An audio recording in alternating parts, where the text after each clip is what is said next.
നമസ്കാരം. മലയാള സാഹിത്യത്തിലെ ബഹുമുഖ പ്രതിഭയായ NP മുഹമ്മദിനെയാണ് ഇന്നിവിടെ പരിചയപ്പെടുത്തുന്നത്. മലയാള സാഹിത്യത്തിൽ വേറിട്ട ശബ്ദമാണ് എന്നും NP മുഹമ്മദ്. തൻ്റെ കഥകളിലൂടെ, നോവലുകളിലൂടെ ദേശത്തെ അടയാളപ്പെടുത്തിയ എഴുത്തുകാരൻ.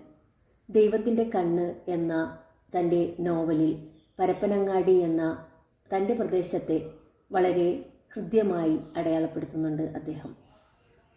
പരപ്പനങ്ങാടിയുടെ ജീവിത ചിത്രങ്ങളും സ്മരണകളും നിറഞ്ഞു നിൽക്കുന്ന ദൈവത്തിൻ്റെ കണ്ണ് ഉയർന്ന പാരിസ്ഥിതിക ബോധത്തിൻ്റെ ചിത്രം നമുക്ക് സമ്മാനിക്കുന്നുണ്ട്.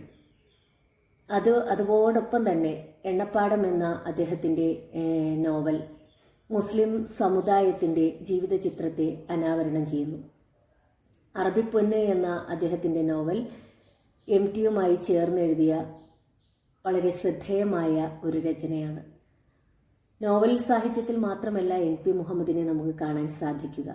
അദ്ദേഹം കഥാസാഹിത്യത്തിലും നിരൂപണത്തിലും വിമർശനത്തിലും വിവർത്തനത്തിലും തിരക്കഥാ സാഹിത്യത്തിലും ബാലസാഹിത്യത്തിലും അങ്ങനെ ഒട്ടേറെ മേഖലകളിൽ, പത്രപ്രവർത്തനത്തിൽ ഉൾപ്പെടെ ഒട്ടേറെ മേഖലകളിൽ തൻ്റേതായ വ്യക്തിമുദ്ര പതിപ്പിച്ച എഴുത്തുകാരനാണ്.